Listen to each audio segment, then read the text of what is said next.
What do we got to do to get Ruth fired up around here?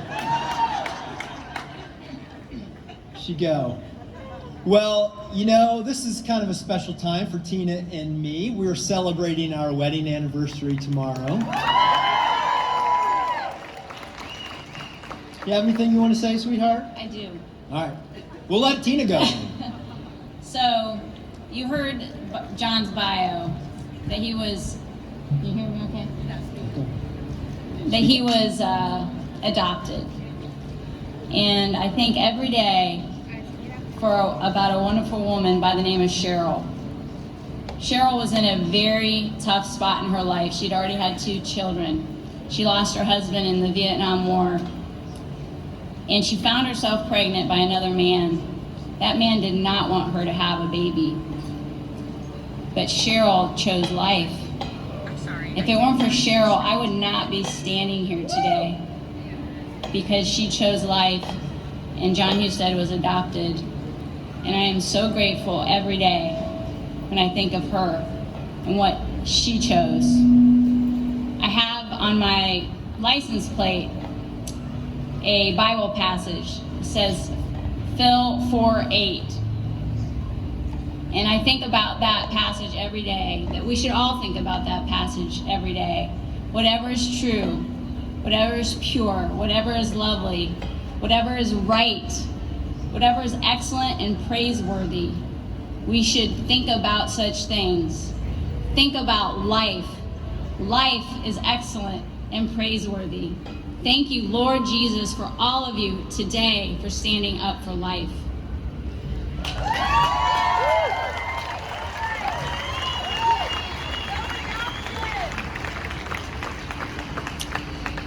Well, Tina and I so appreciate being asked to speak today.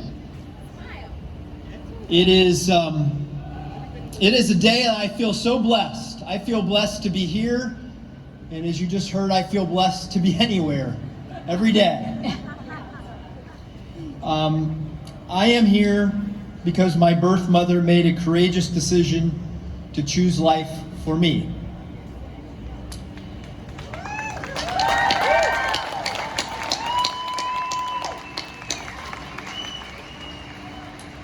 And I never knew about all the circumstances that surrounded my birth until I was in my late 30s.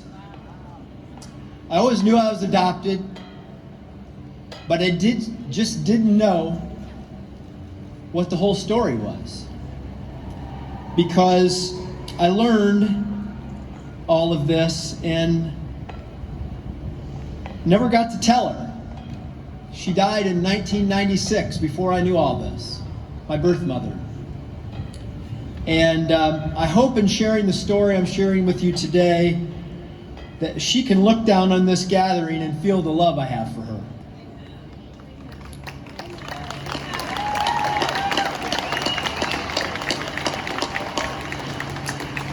Because I can feel the circumstances that young women find themselves in.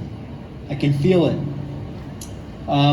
She already had a 3-year-old boy and a 1.5-year-old boy.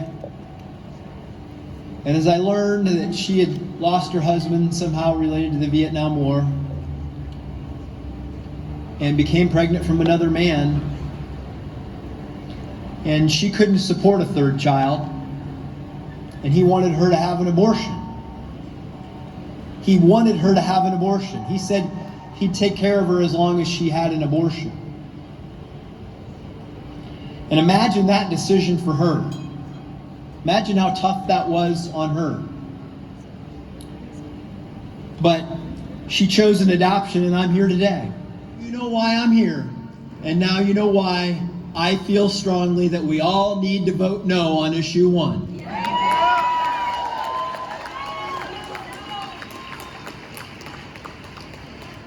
We have a task before us. When the Supreme Court struck down Roe in favor of the Dobbs decision, it put the decision on abortion in the hands of the people of this nation, and in slightly more than 30 days in the hands of the people of the state of Ohio. And next week, the people of Ohio will start voting to render their judgment on issue 1. That's what's at stake.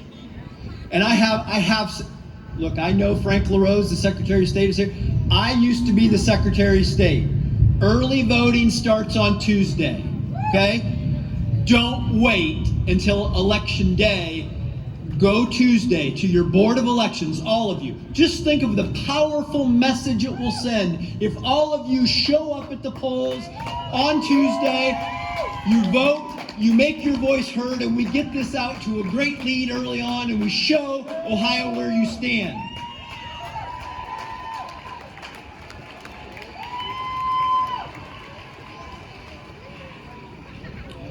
So this is important, what I'm about to say. We need everyone to understand this. This isn't just a law change, it's a constitutional amendment.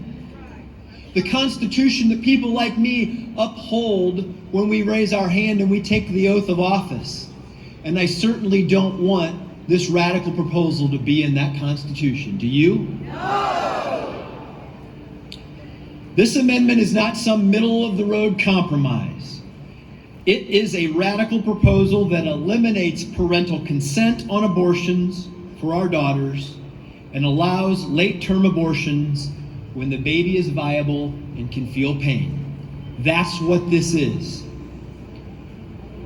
That's the amendment, and these are the consequences that stand before us in a little more than 30 days. This is important, though. Understand, to win the majority of the votes, because all the people of the state of Ohio, there's 11.7 million people in the state of Ohio, there are 6-7 million people who could vote on this issue if they wanted to.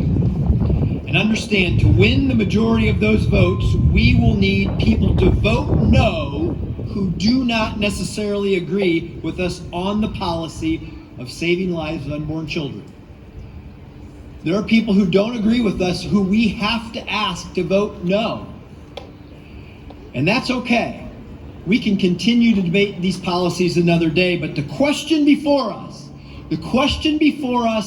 over the course of the next 30 days is not what the policy should be. It's about persuading Ohioans that the policy should not be what's contained in issue 1. Isn't that right?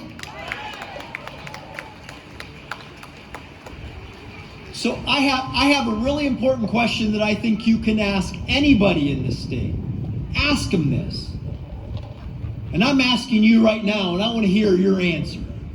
Do you believe that the majority of people in Ohio think we should amend the Constitution to eliminate parental consent and allow for late-term abortions? No! And how should they vote? No! But that's what's at stake. That's the consequence. And we need to win over hearts and minds. We need to win over the hearts and minds of the majority of voters in this state if we want to defeat issue 1. So please hear this, please, because we have to reach our brothers and sisters across the state to prevail on this issue. So we must persuade them that issue 1 is too radical for Ohio and that they need to vote no. And we must call on our better angels to ask those who disagree with us to allow their better angels to have them vote no on issue 1. That's what we need. We need them. We need everybody in the state to understand that this proposal is too radical for Ohio.